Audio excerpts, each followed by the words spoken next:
Assalamualaikum warahmatullahi wabarakatuh.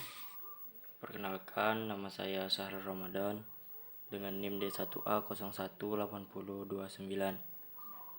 Pada kesempatan kali ini, saya akan mempresentasikan hasil kerja saya, yaitu agensi hayati, predator, dan parasitoid. Yang mana yang saya akan bahas yaitu laba-laba atau Araneae sebagai predator. Pada mata kuliah teknologi hayati ini diampu oleh Dr. Insinyur Made Deviani Dwaja MS. Langsung saja ke pembahasannya. Yaitu pembahasan yang pertama yaitu musuh alami terdiri dari 3 golongan. Yang pertama yaitu predator. Predator ini adalah sejenis hewan yang memangsa hewan lain atau memangsa hewan yang merugikan bagi petani. Yang kedua, parasitoid. Parasitoid adalah organisme yang menghabiskan sebagian besar hidupnya dengan bergantung pada inangnya yang merugikan inang yang dihinggapinya. Yang ketiga yaitu patogen. Patogen adalah agen biologis yang menyebabkan penyakit pada inangnya. Laba-laba atau dengan nama latin Araneae adalah jenis hewan berbuku-buku dengan 2 segmen tubuh, 4 pasang kaki, tak bersayap, dan tidak memiliki mulut pengunyah. Semua jenis laba-laba digolongkan ke dalam ordo Araneae yang bersama dengan kalajengking, ketonggeng, tungau, dan semua yang berkaki 8 dimasukkan ke dalam kelas Aranida. Laba-laba merupakan hewan pemangsa, bahkan kadang-kadang kanibal.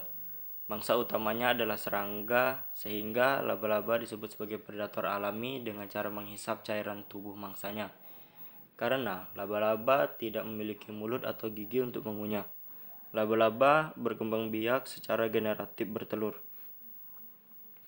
Laba-laba merupakan salah satu kelompok arthropoda pemangsa dominan atau musuh alami yang memegang peran penting dalam ekosistem pertanian, khususnya pertanaman padi sawah, menurut Suwana dan kawan-kawan pada tahun 2004. Tidak hanya pada tanaman padi sawah, laba-laba juga memegang peran penting dalam ekosistem perkebunan, yaitu kelapa sawit. Terdapat beberapa spesies laba-laba sebagai musuh alami hama kelapa sawit menurut Cendramadi tahun 2011. Yang pertama yaitu laba-laba lompat atau Plexippus paiculi. Yang kedua laba-laba serigala atau Pardosa pseudoannulata. Yang ketiga laba-laba mata tajam Oxypus javanus. Yang keempat laba-laba jaring Tetragnatha pallescens. Kita bahas satu persatu yaitu laba-laba lompat. Laba-laba lompat seperti pada gambar yang pertama. Laba-laba lompat aktif sepanjang hari. Laba-laba ini dapat menerkam memangsa dengan cepat, bahkan dapat menangkap lalat yang terbang. Kaki depannya yang kuat dan panjang.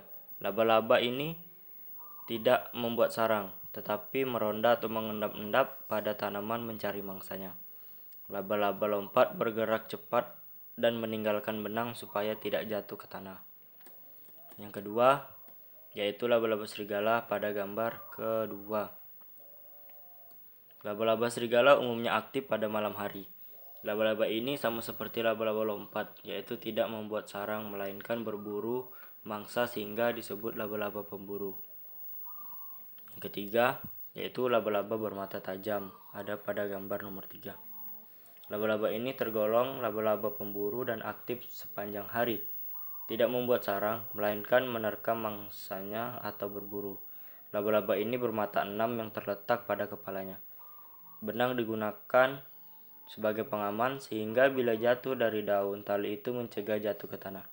Laba-laba ini dapat menangkap mangsa yang lebih besar darinya, bahkan dapat menangkap ngengat dan ulat.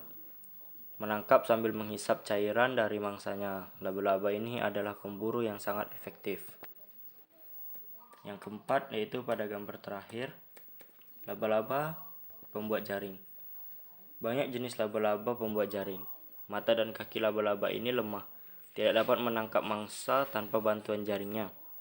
Bila ada serangga yang tertangkap di jaring, ia menggigit dan melumpuhkannya, terkadang langsung menghisap cairannya, atau kadang juga membungkus korbannya dengan jaring untuk dimakannya. Semua jenis laba-laba adalah sahabat petani karena memakan hama. Bila terdapat banyak laba-laba di kebun petani, hama lebih mudah terkendali. Laba-laba tidak mengalami metamorfosa. Setelah bertelur, menetas, keluarlah laba-laba kecil dan hanya berganti kulit beberapa kali. Laba-laba kecil sama bentuknya seperti laba-laba dewasa. Ada jenis laba-laba yang membuat jaring untuk menangkap mangsanya dan ada juga yang berburu di tanah atau di tanaman. Laba-laba betina ukurannya cenderung jauh lebih besar daripada laba-laba jantan. Laba-laba dapat disebut kanibal. Terkadang laba-laba betina sering memakan yang jantan.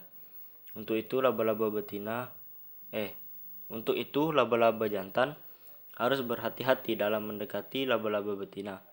Dan inilah faktor yang membuat tidak dapat terjadinya proses perkawinan karena jantan sering dimangsa oleh laba-laba betina. Terkadang sering terjadi laba-laba betina memakan jantannya setelah proses perkawinan. Mungkin hanya itu yang dapat saya sampaikan pada presentasi kali ini.